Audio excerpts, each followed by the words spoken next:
আসসালামু আলাইকুম, ঈদ মোবারক। Feel the real fair with আস।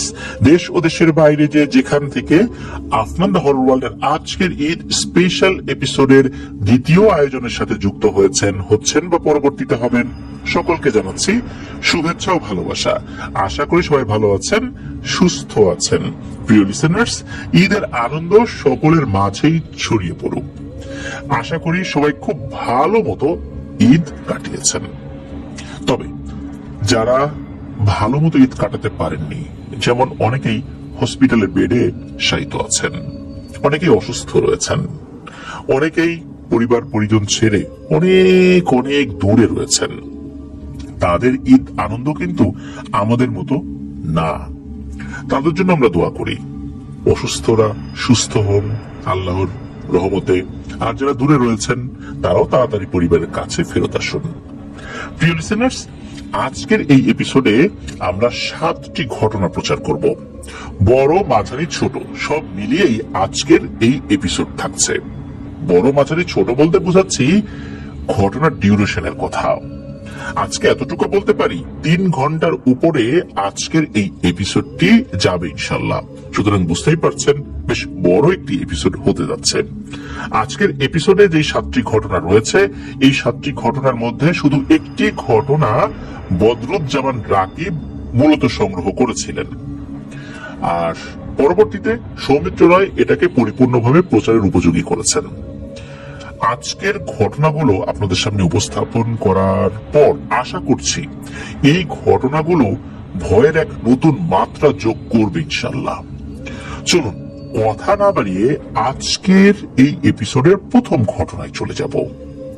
আজকের এই এপিসোডের প্রথম ঘটনার শিরোনাম অন্ধকারের আতঙ্ক।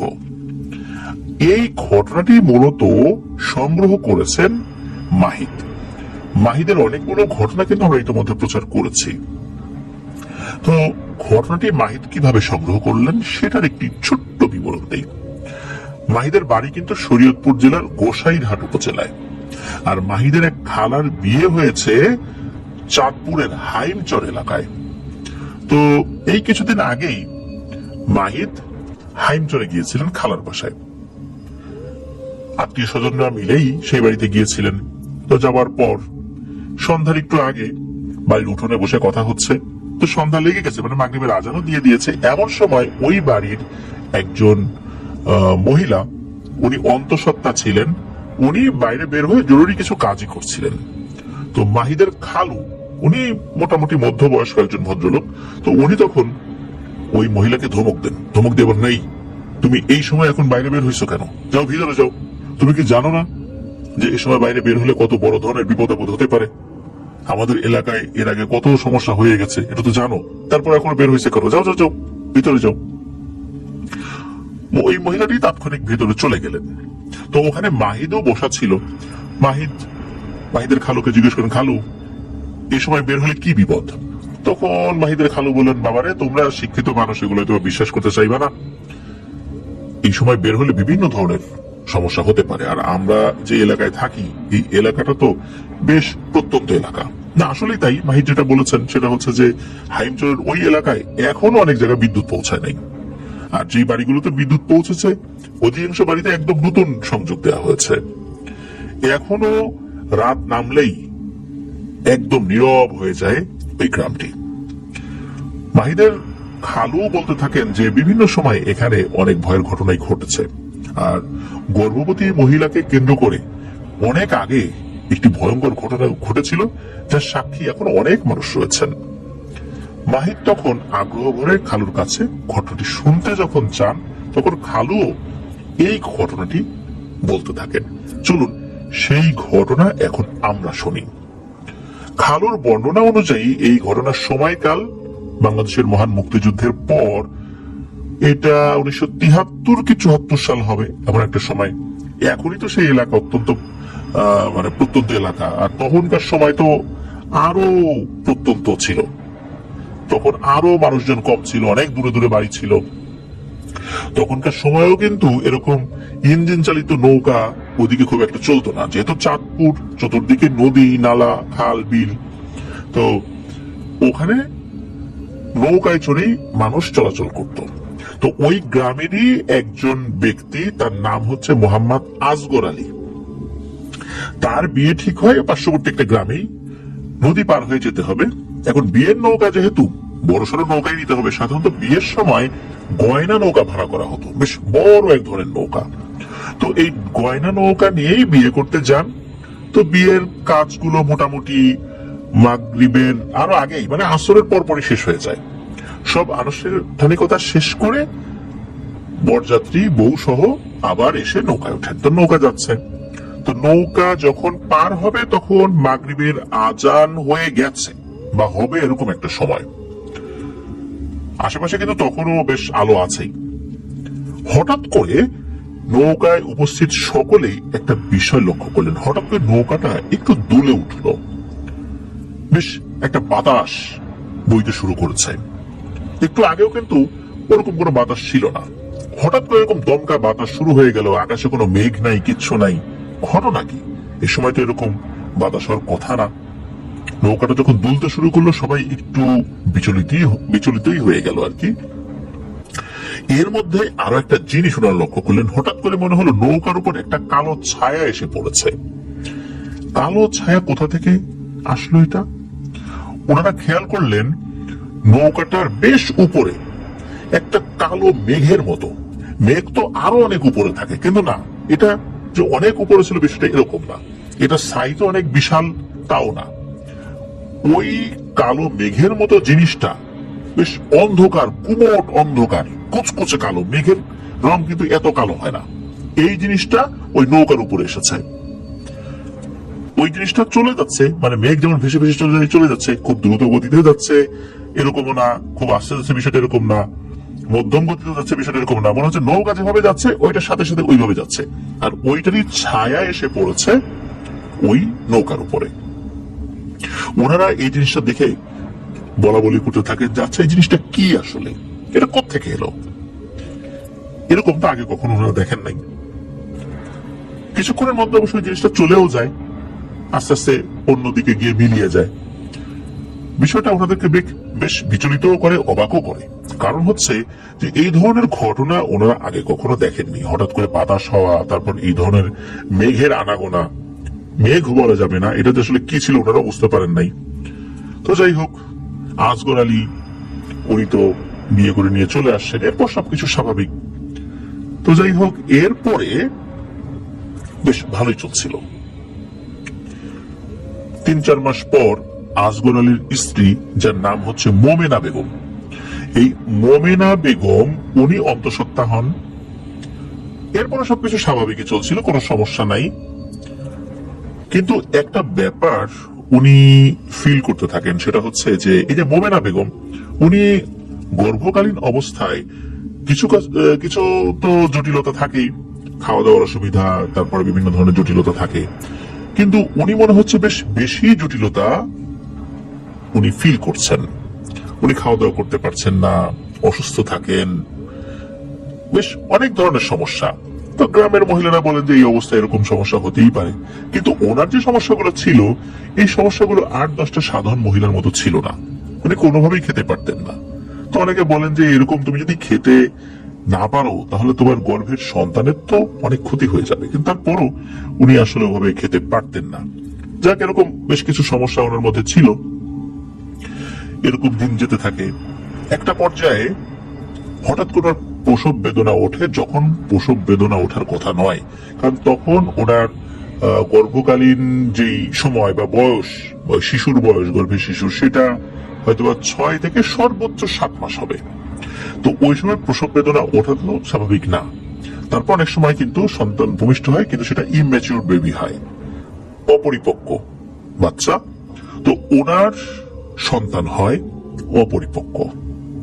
কিন্তু অপরিপক্ক হওয়ার পরেও তার হাত, পা, চোখ, মুখ এগুলো দেখে আসলে মনে হচ্ছিল না যে বাচ্চাটা অপরিপক্ক। আর বাচ্চাটাকে যখন একটু উল্টেছে, মানে বাচ্চা হওয়ার পর তো তাকে পরিষ্কার পরিচ্ছন্ন করানো, বেশ কিছু কাজ থাকে। ওখানে যারা উপস্থিত মহিলারা ছিলেন তারা একটা জিনিস দেখে অবাক হয়ে যান, কিছুটা ভয়ও পান। সেটা হচ্ছে বাচ্চার পিঠে এক ধরনের লাল টাইপের চিহ্ন। এটা আসলে কি চিহ্ন, এখানে কি লেখা? ওখানে যে মহিলারা ছিলেন কেউ কেউ অল্প কয়েক ক্লাস পড়েছেন, কেউ 1, 2, 3 এরকম হয়তো পড়েছেন, কেউ কেউ আবার লেখাপড়া করেন নাই। কিন্তু যারাই পড়েছেন ওখানে বাংলায় পড়েছেন, অধিকাংশ ভদ্র মহিলারাই কিন্তু টুকটাক আরবি মানে কায়দা আমপারা এগুলো পড়তে জানতেন। তাদের কাছে কোনোটাই মনে হচ্ছিল না যে এটা আরবি লেখা বা বাংলা লেখা। এটাতে কোন ভাষায় লেখা এটা ওনারা বুঝতে পারছিলেন না। তো বাচ্চার পিঠে অদ্ভুত এক ধরনের চিহ্ন, এটা কি কোনো অক্ষর না কোনো চিহ্ন নাকি কোনো বিশেষ কিছু, এটা ওনারা বুঝতে পারছিলেন না।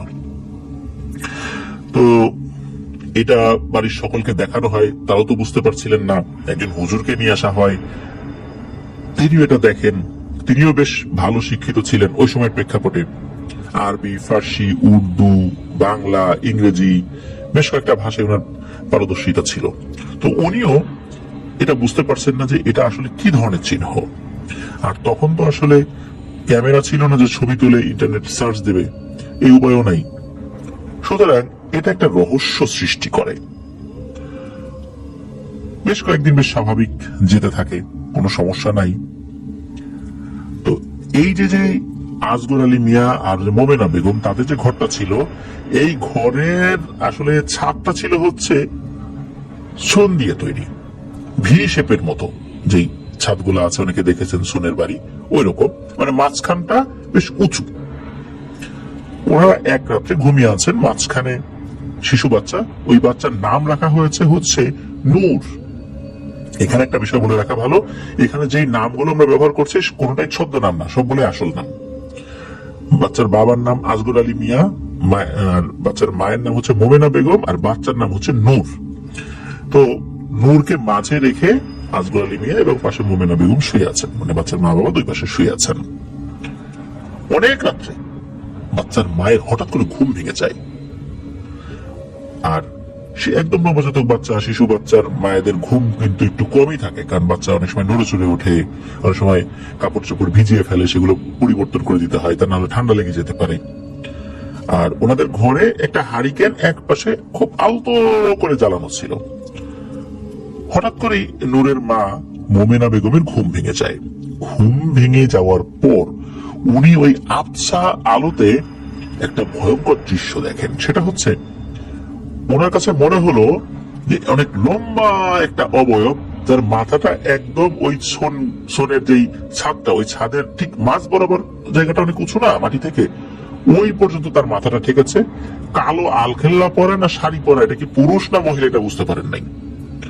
তো ওই জিনিসটা নূরকে কোলে নিয়েছে। উনি এটা দেখার সাথে সাথে প্রচন্ড জোরে দিয়েছেন এক চিৎকার। চিৎকার দেওয়ার সাথে সাথে পাশে থাকা নূরের বাবা আসগর আলী মিয়া সে ঘুম থেকে উঠে গেছে। এই কি হয়েছে, কি হয়েছে? তখন নূরের মা বলছেন, এই নূর কে যেন কোলে নিছে। তখন আসগর আলী মিয়া দেখেন আরে নূর তো পাশেই আছে, কেউ তো কোলে নেয়নি। তখন নূরের বাবা আসগর আলী মিয়া বলছে, আরে মোমেনা, তুমি অহেতুক চিন্তা করতেছো, দুঃস্বপ্ন দেখছো, নূর তো ঠিকই আছে, এই যে আছে, সমস্যা নাই, তো ঘুমাও। ওনার মনের মধ্যে থেকে তো ভয় কাটে না। উনি সকালবেলা ওনার শ্বশুর শাশুড়ি আশেপাশে বেশ কয়েকজনকে বিষয়টা জানান। এদিকে নূরের পিঠে ওই রহস্যময় চিহ্নর আসলে এর মধ্যে কি রহস্য লুকায়িত আছে এটা তো আসলে জানা যাচ্ছে না। ওই ঘটনার এক রাত কি 2 রাত পরে ঘটে আর একটা ভয়ঙ্কর ঘটনা। হঠাৎ করে খসখস শব্দে নূরের মা মোমেনা বেগমের ঘুম ভেঙে যায়। ঘুম ভাঙার পর উনি চিন্তা করে থাকেন খসখস শব্দটা আসছে কোথা থেকে। খসখস শব্দটা এরকম, কোন শক্ত মাটি যদি আমরা মাঝখান থেকে ভেঙে ফেলি এক ধরনের খস করে একটা আওয়াজ হয়, ওই রকম আওয়াজ। মনে হচ্ছে মাটির ঢেলা কটকট করে ভেঙে যাচ্ছে বা খসখস করে ভেঙে যাচ্ছে। ঘরের এক কোণে তো হারিকেন খুব আলতো ভাবে জ্বালানোই ছিল, নূরও পাশে ছিল, নূর ঘুমিয়েছিল, নূরের বাবাও আছে আসগর আলী মিয়া, তখন ঘুমানো। তো শব্দটা কোথা থেকে আসে, তো এটা দেখার জন্য নূরের মা উঠে বসেছেন। বসার পর একটা ভয়ঙ্কর দৃশ্য দেখেন। সেটা হচ্ছে ওনাদের ঘরের ঠিক মাঝ বরাবর একটা জায়গা, মনে হচ্ছে কেউ নিচ থেকে ফুঁড়ে বের হচ্ছে ওখান দিয়ে, নিচ থেকে উপর দিকে ধাক্কা দিচ্ছে, মাটি ভেঙে যাচ্ছে কটকট করে। উনি চিন্তা করেন কি ব্যাপার, এটা কি? তখন আবার কিন্তু ওই শীত কাটা চোর থাকতো আর কি, শীধেল চোর বলে যেগুলাকে। কিন্তু শীধেল চোর কিন্তু ঘরের মাঝখান দিয়ে বের হয় না, ঘরের ডোয়া এক পাশ থেকে কেটে তারপর ঢোকে। উনি চিন্তা করেছেন চোর কিনা, আবার মনে করলেন যে চোখে উনি ঠিকঠাক মতো দেখছেন নাকি ভুল দেখছেন।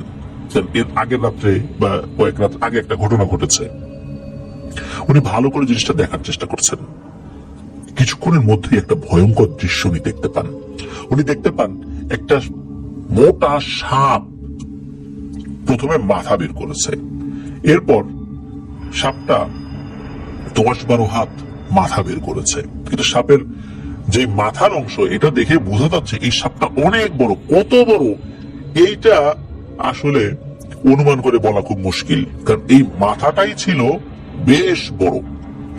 আর এই সাপটার চোখগুলো মনে হচ্ছে মার্বেলের মতো, স্পষ্ট বুঝতে পারছেন, লাল টকটকে বিষয়টা এরকম না, মার্বেলের মতো চকচক করছে। তো এই সাপটা যখন উনি দেখেছেন, উনি প্রচন্ড জোরে দিয়েছেন এক চিৎকার। ওনার চিৎকারে তো ওনার স্বামীর ঘুম ভেঙে গেছে। উনি তো ধর্মর করে উঠে বসেছেন, এই কি হয়েছে কি হয়েছে।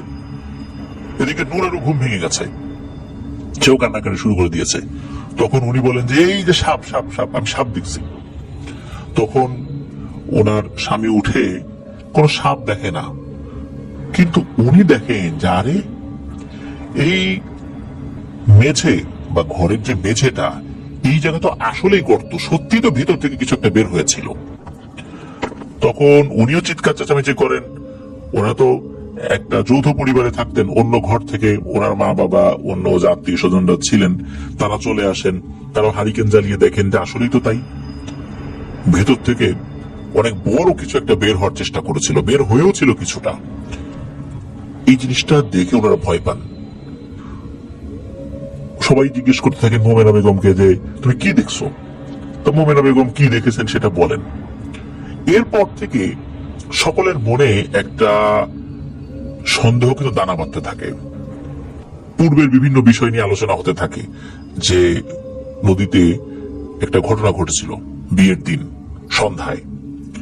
এরপর এই নূরের সময় হওয়ার আগেই তার ডেলিভারি হয়ে যাওয়া, তারপর যে ধরনের অপরিপক্ক বাচ্চা হওয়ার কথা ছিল তা না হয়ে সে পরিপূর্ণভাবে সুস্থ স্বাভাবিক বাচ্চা রূপে জন্মগ্রহণ করেছে। তার পিঠে এরকম রহস্যময় একটা চিহ্ন, এটা যে আসলে কি, এটার মিনিং কি কেউ বুঝতে পারছে না।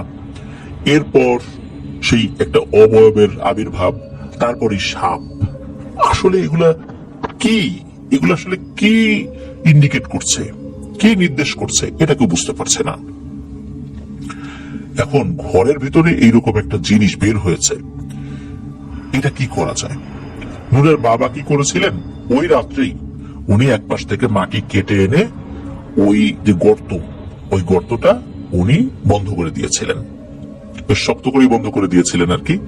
আর ওই জিনিসটা আসলে কত ভেতর দিয়ে এসেছিল এটা বুঝতে পারেন নাই, তবে এতটুকু বুঝতে পেরেছিলেন এইটা মাটির অনেক গভীর থেকে বের হয়েছে। এই বিষয়টা কিন্তু তাদের সকলের মধ্যে ভয়ঙ্কর একটা আতঙ্ক সৃষ্টি করে। সকালবেলা অনেকেই দেখতে এসেছিলেন এই বিষয়টা জানাজানি হওয়ার পরে। গর্ত তো ততক্ষণে বন্ধ হয়ে গেছে। তো এরকম ঘটনা কিন্তু ঘটছে। এর অল্প কিছুদিন পর ঘটে আর একটা ঘটনা। বেশ অনেক রাত, তখন রাত আনুমানিক কয়টা, 1:30-2টা হবে এরকম আর কি। তখন তো ঘরে তাদের ঘড়ি ছিল না যে সময় দেখবে। হঠাৎ করে নূরের গায়ে নূরের মা মোমেনা বেগমের হাত পড়ে। হাত পড়ার সাথে সাথে মোমেনা বেগম চমকে ওঠে, আরে নূরের শরীরে তো প্রচন্ড জ্বর, এত জ্বর। এরপর উনি বাচ্চাটাকে কোলে নেন, কোলে নিয়ে উনি একটু পিঠ চাপড়ে দেবেন বা এরকম কোন একটা কাজ করবেন। বাচ্চাকে জ্বর হওয়ার পর ওই যে শরীর মুছিয়ে দিতে হয় না, এরকম কোনো কাজ করবেন। সেটা করতে গিয়ে একটা দৃশ্য দেখেন, সেটা হচ্ছে যে এই বাচ্চার পিঠে একটা চিহ্ন ছিল, এটা মনে হচ্ছে হালকা লাল রঙে জল করছে, খুব বেশি না, হালকা। এটা দেখার পর উনি তো বেশ ভয় পেয়ে যান। আসলে ব্যাপারটা কি, এরকম জ্বলছে কেন? মনে হচ্ছে স্কিনের নিচে খুব সফট এক ধরনের লাইট রয়েছে যেটা জ্বলে উঠেছে। এটা খুব বেশি আলো ছড়াচ্ছে না, তবে ওটা যে জ্বলছে এটা বোঝা যাচ্ছে। অনেক সময় হয় কি, আমরা রেডিয়াম ধাতুর কোনো জিনিস ব্যবহার করি না, রাতের বেলা সেটা জ্বলে ওঠে, আলোর কাছে থাকার পর যদি আলো হঠাৎ করে বন্ধ হয়ে যায় সেটা জ্বলতে থাকে। সেটা যে অনেক আলো ছড়ায় বিষয়টা এরকম না, কিন্তু জ্বললে বোঝা যায়, ওই রকম জ্বলছিল। এদিকে বাচ্চার প্রচন্ড জ্বর। ওই রাত্রে আর কি করবেন, সকাল হলেই তারা কবিরাজ খোঁজার চিন্তা করেন, কারণ গ্রামে তো ওই সময় এরকম ডাক্তার পাওয়া যেত না। কবিরাজের ঝাড়ফুঁক, জড়িবুটির চিকিৎসা, এগুলোর প্রতি তারা নির্ভরশীল ছিলেন। ওই গ্রামে একজন পাগল টাইপের মহিলা থাকতেন। ওই মহিলা যে মানে বদ্ধ উন্মাদ বিষয়টা এরকম না, উনি বিভিন্ন ধরনের অদ্ভুত টাইপের রিচুয়াল করতেন। কি করতেন না করতেন মানুষজন তো জানতো না। তিনি মানুষের সাথে ওইভাবে মিশতেনও না। খুব প্রয়োজনে মানুষজন তার সাথে কথা বলতো, উনিও খুব প্রয়োজনে মানুষের সাথে কথা বলতেন। উনি একাকী থাকতেন, একটু পাগল পাগল টাইপের আর কি। উনি কখনো কখনো কোন মানুষের ছোটখাটো কিছু চিকিৎসা করতেন, যদি মানুষ তার কাছে যেত। মানুষের সাথে যে খারাপ ব্যবহার করতেন বিষয়টা এরকম না, স্বাভাবিক ব্যবহারই করতেন। তবে ওনার আচার আচরণ পাগলামি স্বভাবের ছিল আর কি, এই জন্য সবাই তাকে একটা পাগল মনে করতেন। পুরো পাগল না, আধা পাগল টাইপের এরকম আর কি। তো ওই বাড়ির সদস্যরা বললেন যে ওই মহিলা তো একটু কবিরাজ টাইপের, ওর কাছে চলো নূরকে নিয়ে যাই। তো নূরের মা নূরের দাদিকে সাথে নিয়ে ওই মহিলার বাড়িতে গেছেন। তো ওই মহিলার বাড়িতে যাওয়ার পর দূর থেকে বসে, তোরা কি জন্য আসছিস? বলে যে আমার বাচ্চাটার খুব জ্বর, তুমি একটু দেখো, একটু ঝাড়ফুঁক করে দাও, কোনো ওষুধ টষুধ থাকতে দাও, গাছগাছালি কোনো ওষুধ, বলে নিয়ে আয় আমার কাছে। নিয়ে আসার পর নূরের মা বলছে যে দেখো তো আমার বাচ্চার পিঠে এই যে চিহ্নটা, এটা আসলে কিসের চিহ্ন? দেখো তো, এটা চলতেছে, এটা নিয়ে আমরা তো আসলে খুব চিন্তায় আছি, আমরা তো কেউ বুঝতে পারতেছি না এটা দ্বারা আসলে কি বোঝাচ্ছে, আর বাচ্চার পিঠে এরকম চিহ্ন আসলো কিভাবে। যখনই ওই মহিলা কবিরাজ ওই চিহ্ন দেখেছে, সাথে সাথে চিৎকার দিয়ে উঠেছে, ওরে বাপরে, এই সরা সরা, তোর বাচ্চা সরা, এক্ষুনি এই বাচ্চা আমার বাড়ির সীমানা থেকে বের কর, খবরদার আমার কাছে আসবি না, তোর বাচ্চাকে নিয়ে যা, নিয়ে যা। ওরে বাবারে, সরা সরা সরা। মনে হচ্ছে ওই মহিলা চিহ্ন দেখে প্রচন্ড রকমের ভয় পেয়েছেন, আর তাড়াতাড়ি ওখান থেকে তাদেরকে চলে যেতে বলছেন। তারা তো অবাক যে উনি তো কখনো কারোর সাথে এরকম ব্যবহার করে না, একটা ছোট বাচ্চাকে নিয়ে আসলাম, জ্বরে আক্রান্ত, ওই চিকিৎসা করবে, উল্টো দূর দূর করে তাড়িয়ে দিচ্ছে, এটা তো ঠিক না। এখন ওই মহিলা দ্রুত তাদেরকে ওই বাড়ির ত্রিসীমানা থেকে বের করে দেন। মহিলাকে খুব আতঙ্কগ্রস্ত দেখা যাচ্ছিল, মনে হচ্ছে উনি মারাত্মক ভয় পেয়েছেন। আর এই যে নূরের মা এবং নূরের দাদি, তারা তো বুঝতে পারছে আসলে ঘটনাটা কি। তারা চলে আসেন, আসার পরে বলছেন যে উনি এরকম একটা আচরণ করলো আমাদের সাথে, কি হয়েছে সেটাও বললো না, ঝাড়ফুঁকো করলো না, আসলে ব্যাপারটা কি। তখন বাচ্চার পিঠের ওই চিহ্নটা তাদেরকে আরো বেশি ভাবায়। তবে গ্রামে জ্বরের ক্ষেত্রে যে ধরনের চিকিৎসা ছিল আর কি, নূরের দাদি, নূরের মা, আরো যারা ছিলেন আশেপাশে, ওনারা চেষ্টা করেছেন নূরের জ্বরটা কমানোর জন্য। মোটামুটি সন্ধ্যা নাগাদ জ্বরটা কিছুটা কমেও আসে। আর কমে আসার পর ওই যে পিঠের যেই উজ্জ্বল আকার ধারণ করেছিল চিহ্নটা, ওটাও আস্তে আস্তে কমে আসে, স্বাভাবিক হয়ে আসে আর কি। ওই রাত্রে নূরের মা একটা স্বপ্ন দেখেন। নূরের মা মোমেনা বেগম স্বপ্নের মধ্যে দেখেন তার বাচ্চাটা হেঁটে হেঁটে কোথায় যেন যাচ্ছে। এই নূর হেঁটে হেঁটে কোথায় যাচ্ছে উনি সেটা ফলো করছেন। উনি দেখছেন তার বাচ্চাটা হেঁটে হেঁটে ওই যে মহিলা কবিরাজ সকালবেলা যে বাড়িতে তাকে নিয়ে যাওয়া হয়েছিল ওখানে গিয়েছে। ওখানে যাওয়ার পর নূর লাফিয়ে ওই মহিলার কোলে উঠে ওই মহিলার গলা চেপে ধরেছে, আর মহিলা ছোটার জন্য চিৎকার চেঁচামেচি করছে যে আমাকে ছেড়ে দে, আমাকে ছেড়ে দে, আমাকে মারিস না, আমাকে মারিস না, কে কোথায় আসো, আমাকে বাঁচাও, আমাকে মেরে ফেললো, এরকম চিৎকার করছে। এরকম দেখতে দেখতেই আসলে ঘুম ভেঙে যায় ওনার। ঘুম ভেঙে দেখেন যে নূর পাশেই আছে, এখন জ্বর অনেকটাই কমে গেছে, স্বাভাবিক আছে। পরের দিন সকালবেলা লোক মুখে জানতে পাওয়া যায় যে ওই যে মহিলা গতদিন সকালবেলা নূরকে নিয়ে যাওয়া হয়েছিল যে মহিলার কাছে, ওই মহিলাটা মারা গেছে। মহিলাটা কেন মারা গেছে এটা বোঝা যাচ্ছে না, শরীরে কোনো আঘাতের চিহ্নও নাই, মনে হচ্ছে কোনো কিছু দেখে সে ভয় পেয়েছে। আর ওই মহিলার ওরকম তো কোনো আত্মীয় স্বজন ছিল না, উনি টুকটাক জাদুটনা করতেন, কবিরাজি করতেন, এটা সকলেই জানতো। তো এই মহিলার মৃত্যুটা কেন হলো সবাই চিন্তা করেন ওই যে জিন ভূত ডাকে, জিন ভূত এসে মনে হয় মেরে ফেলছে। এটা নিয়ে আসলে কেউ ওইভাবে মাথা ঘামায় না। তবে মহিলার মৃত্যুর পর নূরের মা মোমেনা বেগম অনেকের কাছেই ওই রাত্রে দেখা ওই স্বপ্নের কথাটা খুলে বলেন যে আমি তো এরকম স্বপ্ন দেখছি, আমি দেখলাম নূর এইভাবে গিয়ে ওই মহিলার গলা চেপে ধরেছে, তবে মেরে ফেলা দেখিনি, তবে গলা চেপে ধরেছে এটা আমি দেখেছি। তখন অনেকে বলেন যে আসলে তো বিষয়টা রহস্যময়, নূরকে আগের দিন বের করে দিল, চিকিৎসা করলো না, হঠাৎ করে তাকে দেখেই ভয় পেল, আবার তুমি এই স্বপ্ন দেখলা, আবার স্বপ্ন দেখার পরপরই সকালবেলা তার মৃত্যুর খবর। এর মধ্যে আসলে কোনো যোগসূত্র নেই তো। সকলে কিন্তু বিষয়টা ভাবেন, কিন্তু আসলে এটা জাস্ট ভাবা পর্যন্ত, আলোচনা পর্যন্তই। আসলে ব্যাপারটা যে কি এটা কেউ বুঝতে পারছে না। মহিলা কবিরাজের মৃত্যুর পর চারদিকে বিষয়টা নিয়ে কানাঘুষা শুরু হয়ে যায় যে এখানে নূরের কোনো একটা নিশ্চয়ই রহস্যময় ব্যাপার রয়েছে, কিন্তু কি সেটা, এটা তো উদ্ঘাটন করতেই হবে। আর নূরের সাথে তো বিভিন্ন ধরনের ভয়ের ঘটনা ঘটে চলছিল। নূরের বাবা বেশ কয়েকজন লোকের সাথে কথা বললেন, তখন একজন হুজুরের খোঁজ পাওয়া যায়। সেই হুজুরের বাড়িটা ছিল ওই গ্রাম থেকে বেশ কয়েক গ্রাম পরে, কিন্তু নদী টদী পার হয়ে যেতে হবে, অনেকটা পথ হাঁটতে হবে। ওখানে ফজরের পরে রওনা দেওয়ার জন্য যদি কেউ যাত্রা শুরু করে, তাও সেই বাড়িতে যেতে যেতে দুপুরের পর মানে পরন্ত বিকেলে গিয়ে পৌঁছাতে পারবে। হুজুরের যে গ্রাম আর কি, অনেক দূরে, কখনো হেঁটে কখনো নৌকায়। তখন তো এরকম গাড়ি ঘোড়ার প্রচলন ছিল না, বিশেষ করে ওই এলাকায়। নূরের বাবা উনি সাথে একজন লোককে নিয়ে ওই হুজুরের বাড়ির উদ্দেশ্যে রওনা করেন। তো যথারীতি উনি ওই পরন্ত বিকেলেই পৌঁছান। পৌঁছানোর পর সব কথা হুজুরকে খুলে বলেন। এখন পর্যন্ত যা যা হয়েছে, ওই যে নৌকার ঘটনা থেকে শুরু করে নিয়ে এই যে মহিলা কবিরাজের মৃত্যু পর্যন্ত, বাচ্চার পিঠে এই যে দাগ, রহস্যময় একটা দাগ, এটাও খুলে বলেছেন আর কি। তো হুজুর এগুলো শোনেন, ওনার কাছেও বিষয়টা খুব রহস্যময় লাগে। উনি বলেন যে ঠিক আছে, আপনারা আসছেন, বিশ্রাম করেন, আজকে রাত্রে কিভাবে যাবেন, অনেক তো বেলা হয়ে গেছে, আপনারা আসতে আসতেই এখন রওনা দিয়েও তো আপনারা বাড়িতে পৌঁছাতে পৌঁছাতে সেই সকাল হয়ে যাবে, প্রতিমধ্যে অনেক বিপদ হবে, নৌকা পাবেন না। আজকে রাত্রে আমাদের বাড়িতে থাকেন, কালকে সকালে আপনারা বাড়িতে চলে যান। আমি বিষয়টা নিয়ে আরেকটু খোঁজ খবর নেই, আমি দেখি কি করা যায়, আমি খুব তাড়াতাড়ি আপনার বাড়িতে আসবো ইনশাল্লাহ। তো হুজুর বাড়ির ঠিকানাটা রেখে দেন। ওই রাত্রে নূরের বাবা এবং সাথে যিনি গিয়েছিলেন ওই বাড়িতে থাকেন, হুজুর আতিথেয়তা গ্রহণ করেন। পরদিন সকালবেলা বিদায় নিয়ে চলে আসেন। হুজুর কথা দেন যে উনি আসবেন।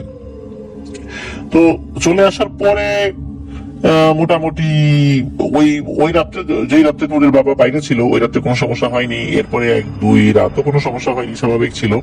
তো হুজুর 2 দিন পর উনি 3 জন ছাত্র নিয়ে হাজির হন। কারণ হুজুর যখন রওনা দিয়েছেন ওনাকেও তো একটা দীর্ঘ পথ পাড়ি দিয়ে আসতে হবে। তো উনি আস্তে আস্তে একদম পরন্ত বিকেল মানে মাগরিবের কিছুক্ষণ আগে এসে পৌঁছান। তো উনি আসেন, আসার পর হাত মুখ ধোন, বিশ্রাম করেন, হালকা নাস্তা পানি করেন। এরপরে মাগরিবের নামাজের পর উনি ওই বাড়িটা একটু ঘুরে দেখেন। ঘুরে দেখার পর উনি এশার নামাজ পর্যন্ত অপেক্ষা করেন। এশার নামাজের পর উনি নূরের উপর কোন জিনের প্রভাব আছে কিনা সেটা পরখ করার জন্য, বা কোন জিনের প্রভাব রয়েছে সেটা পরখ করার জন্য ওই জিনটাকে হাজির করার চেষ্টা করেন। এখন নূর তো একদম শিশু বাচ্চা, কয়েক মাসের বাচ্চা, তার উপর তো কোনো জিন হাজির করা সম্ভব নয়, তাহলে তো বাচ্চা মারা যাবে। হুজুরের সাথে থাকা 3 জন স্টুডেন্টের মধ্যে একজন, যার চেয়ে তুলা রাশি, তার উপর জিন হাজির করার চেষ্টা করেন। অনেকক্ষণ চেষ্টা করছেন, কাজ হয় না। হুজুরও ক্লান্ত হয়ে গেছেন। কাজ না হতে একদম শেষ দিকে এসে হঠাৎ করে মনে হলো বাড়ির চারদিকে ঝড় শুরু হয়ে গেছে। হুজুর বুঝতে পারলেন এখন হাজির হবে।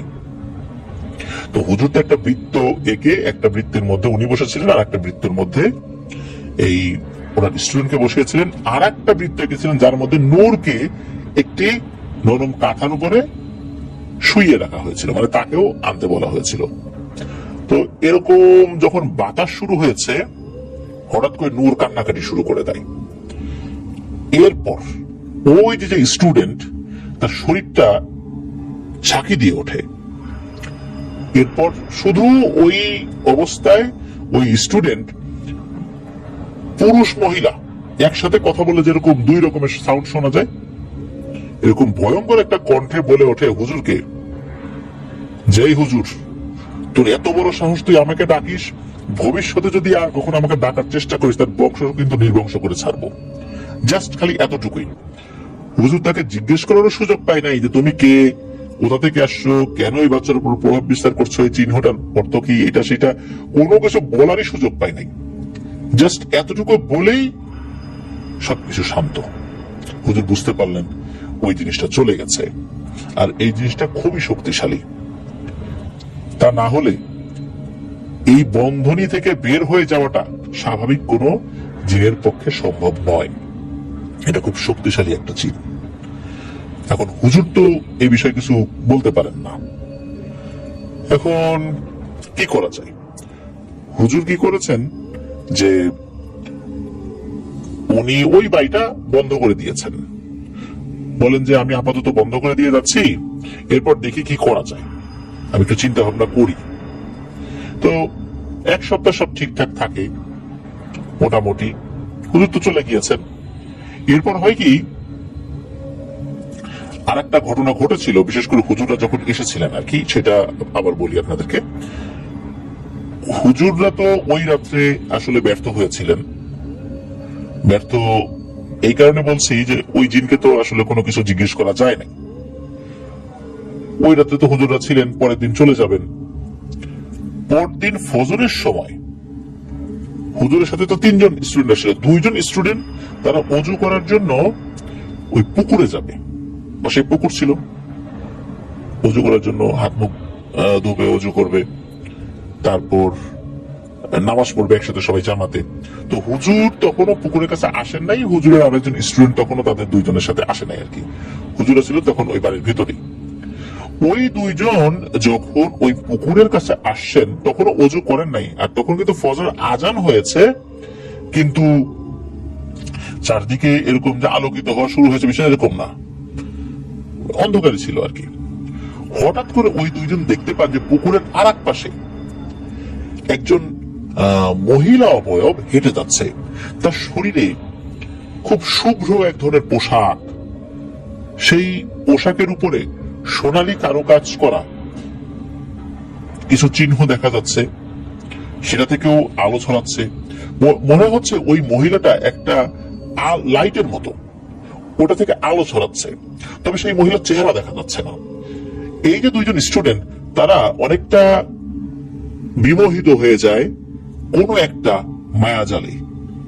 তারা কি করে, ওই মহিলার যেই পাশে হাঁটছিল সেই পাশে চলে যায়, ওই দিক দিয়ে ওই মহিলার পিছু পিছু যেতে থাকে আর বলতে থাকে, আপনি কে, কোথা থেকে আসছেন, ঘুরে তাকান আমাদের দিকে, এরকম বলতে থাকে।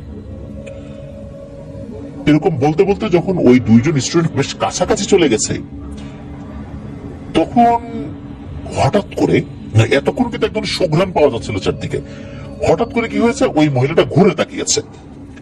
যখনই ঘুরে তাকিয়েছে তখন এক ভয়ঙ্কর দৃশ্যের অবতারণা হয়। ওনারা 2 জন হয়তো মনে করেছিলেন ইনি খুবই সুন্দরী কোনো রমণী হবেন, কিন্তু না। যখনই ঘুরে তাকিয়েছেন সাথে সাথে ওই যে আলোক উজ্জ্বল যে ব্যাপারটা, এটা ম্লান হয়ে যায়। সাথে সাথে ওই অভাবটা কালো একটা অবয়ব ধারণ করে, খুবই কুৎসিত ভয়ঙ্কর রকমের চেহারা, অনেক বয়স্ক মহিলার চেহারা যেরকম হয় অনেকটা সেই রকম। আর চারদিকে কোনো বিড়াল কুকুর পড়ে গেলে যেরকম বিশ্রী পচা গন্ধ হয় না, খুব ভয়ঙ্কর রকমের সেই গন্ধ তাদের নাকে এসে লাগে।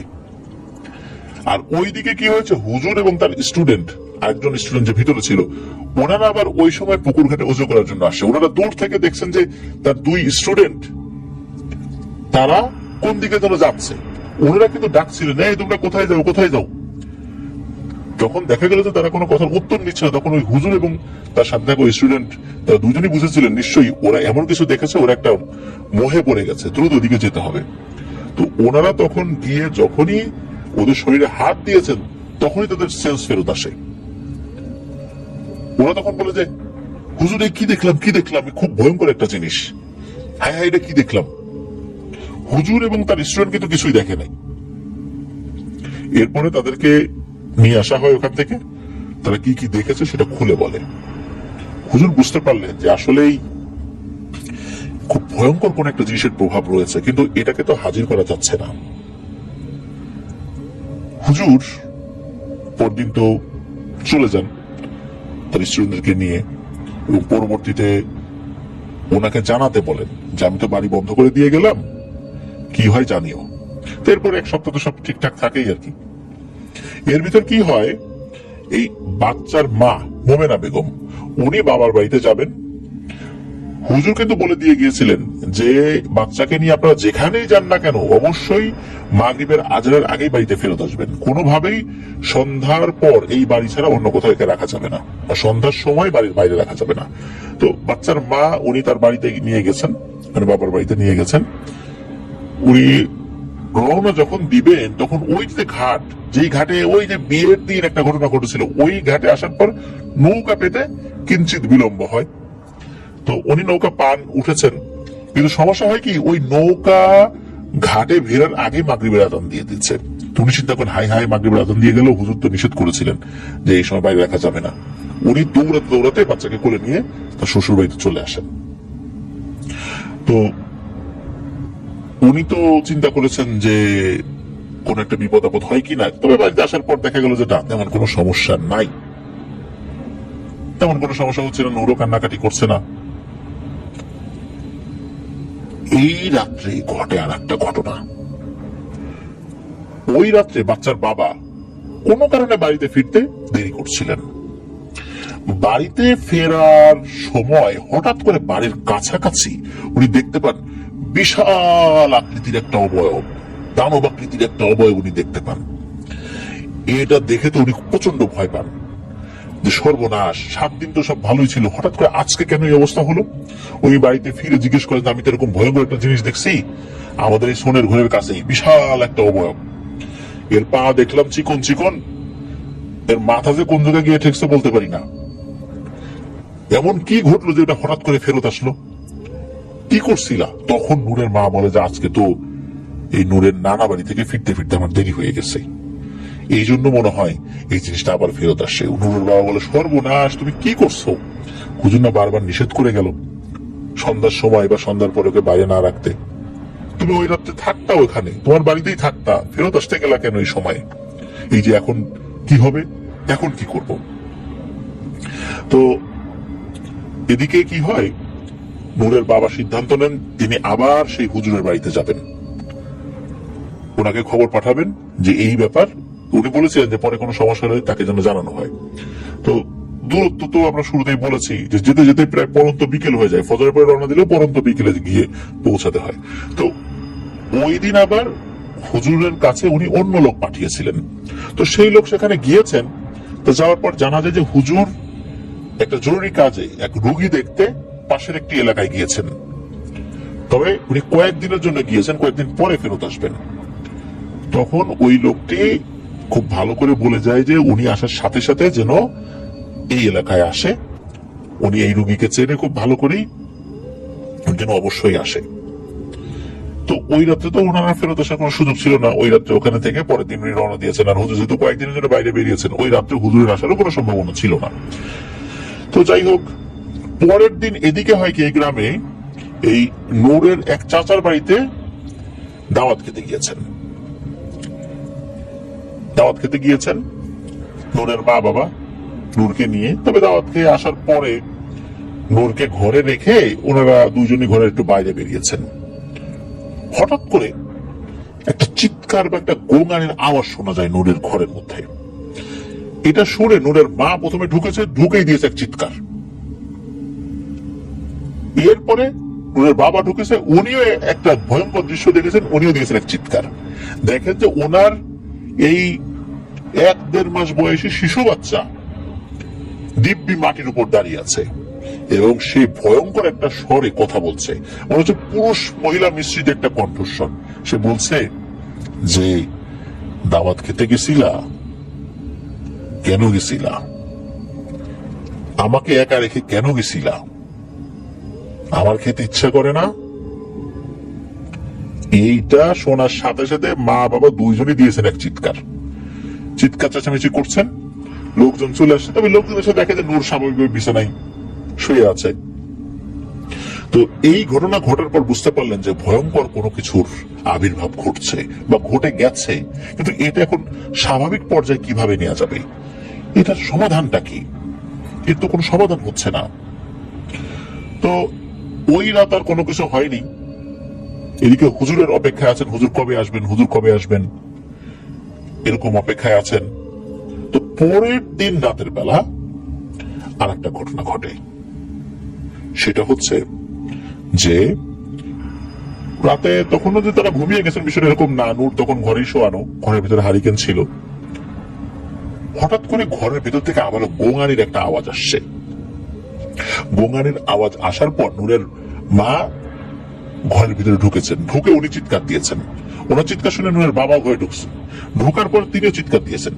দেখে যে তার বাচ্চাটা মাটির উপর দাঁড়িয়ে আছে, ওই যে গতদিনের মতো। আর ওই বাচ্চাটা মা বাবার উপর আক্রমণ করতে উদ্যত হচ্ছে এবং আক্রমণ করেও বসে। এত ছোট একটা বাচ্চা, শিশু বাচ্চা, নবজাতক শিশু বাচ্চা, এই বাচ্চা ভয়ঙ্কর স্বরে কথা বলছে এবং বলছে, তোদের সবগুলোকে আমি শেষ করে দিব।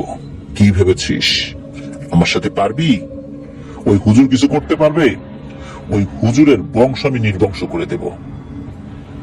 ওই হুজুর কেন, ওর ওস্তাদ, তার ওস্তাদ, তার ওস্তাদও কিছু করতে পারবে না। আমার সন্ধান পেতে পেতেই ওদের এক জীবন শেষ হয়ে যাবে। এই বলে আক্রমণ করতে উদ্যত হয়। এখন এইরকম একটা ভয়ঙ্কর দৃশ্য দেখে নূরের মা বাবা দুজনই নূরকে ওখানে রেখে দৌড়ে ঘর থেকে বাইরে বের হয়ে আসে। নূরও বের হবে, এমন সময় তার বাবা সাহস করে গিয়ে ঘরের দরজা লাগিয়ে শিকল লাগিয়ে দেন। শিকল লাগানোর পর চিৎকার চেঁচামেচি শুরু করেন। আশেপাশের লোকজন চলে আসে। আসার পর কি হয়েছে বলে, এই অবস্থা। সবাই বলে দরজা খোলো। দরজা খোলার পর দেখা যায় যে নূর মাটিতে পড়ে আছে, সে ছটফট করছে। ওর মা দ্রুত বাচ্চাকে কোলে তুলে নেন। দেখা যাচ্ছে যে বাচ্চাটা খুব অসুস্থ, প্রচন্ড জ্বর আসছে বলে মনে হচ্ছে। বাচ্চার কোনো সেন্স নাই। ওনারা ওনাদের মতো করে ট্রিটমেন্ট করেন। ভোরের দিকে বাচ্চাটার জ্ঞান ফেরে, একটু নড়াচড়া করে, এরপর আস্তে আস্তে শরীরটা দুর্বল হতে থাকে এবং শান্ত হয়ে যেতে থাকে। মায়ের কোলেই নূর মারা যায়। ওই দিন বাদ আসর হুজুর আসেন। হুজুর আসার পর সবকিছু শুনে দুঃখ প্রকাশ করেন এবং বলেন যে আমি বারবার বলেছিলাম যে বাচ্চাকে কোনোভাবেই সন্ধ্যার সময় বাইরে রাখা যাবে না, কেন এমনটা করলেন? আমি তো একটা বন্ধনী দিয়ে গিয়েছিলাম। আর এইটা এমন এক শক্তিশালী জিন, এইটা যে আসলে কোথা থেকে আসছে, কেন আসছে এটা জানি না। এটা কি পুরুষ না নারী তাও জানি না। আর এই চিহ্নটা যে কি এটাও বলতে পারি না। আমি এই চিহ্নটা কাগজে বেশ কয়েকজনকে এঁকে দেখিয়েছি, তারাও বলতে পারেন না এটা আসলে কি জিনিস। হুজুর উনি পরবর্তীতে তো ওনার বাড়িতে চলে যান। নূরের এই যে এই ঘটনাটা, এই ঘটনাটা খুবই রহস্যময় একটা ঘটনা। আসলে কেন এত লোক বাদ দিয়ে নূরের মা বাবার বিয়ের ওই সময়ে, বিশেষ করে যখন তারা নদী পার হচ্ছিলেন, ওই সময় ওই ঘটনাটা কেন ঘটলো? নূরের অসময়ে যে জন্ম নেয় সেটা কেন ঘটলো? অসময়ে জন্ম নিয়েও তার স্বাভাবিক যে গঠন সেটা কেন থাকলো? এরপর যে চিহ্ন, ওই চিহ্নের রহস্যটা কি আজ পর্যন্ত কেউই বলতে পারে নাই।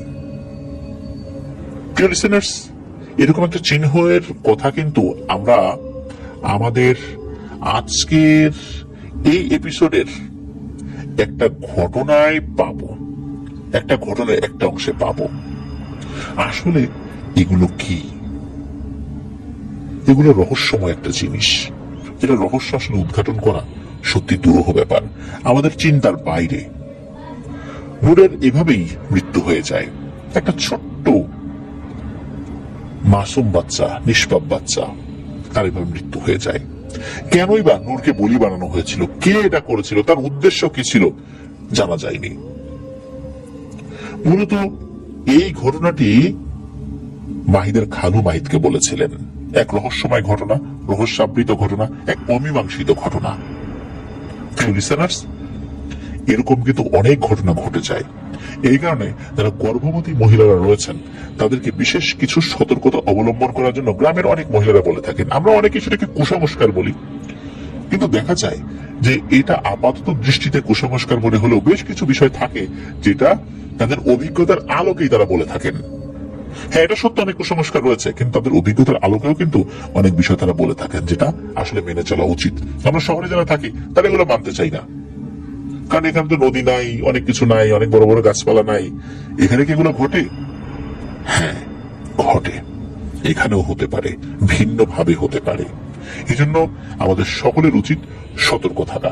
বিশেষ করে আমি আমাদের লিসেনারদেরকে বলবো যে আমাদের বাড়িতে যারা শিশু বাচ্চারা রয়েছে তাদের কাপড় যখন আমরা ধোবো, এটা কোনোভাবেই যেন সন্ধ্যার পরে বাইরে না থাকে, বারান্দায় না থাকে, বাইরে না থাকে। যদি না শুকায় তাহলে ঘরে এনে রাখবো। আর একটা বিষয় হলো, বাচ্চার কাপড় ভিজিয়ে রেখে কোনো অবস্থাতেই সারা রাত ওয়াশরুমে রাখা যাবে না। শুধু বাচ্চাদের কাপড় না, নিজেদের কাপড়ও। এখানেও কিন্তু দুষ্টু জিনের প্রভাব পড়তে পারে। আল্লাহ আমাদেরকে হেফাজত করুন। ধন্যবাদ জানাচ্ছি মাহিদকে চমৎকার একটি রহস্যময় ঘটনা আমাদেরকে উপহার দেওয়ার জন্য। এই হাইম চরেই কিন্তু আরো বেশ কিছু ঘটনা ঘটেছিল যেটা মাহিদের মাধ্যমে আমরা পেয়েছিলাম। এক চোখা দানব, যার চোখ ছিল একটা, হাত ছিল একটা, পা ছিল একটা। এই ঘটনাটা কিন্তু অনেক আগে আমরা প্রচার করেছিলাম, এটা মাহিদি আমাদেরকে দিয়েছেন। এছাড়া মাহিদের অনেক ঘটনা কিন্তু আমরা প্রচার করেছি। ইনশাল্লাহ আশা করছি সামনে মাহিদ আরো অনেক ভয়ের ঘটনা আপনাদের লিসেনারদের জন্য পাঠাবেন, সংগ্রহ করবেন।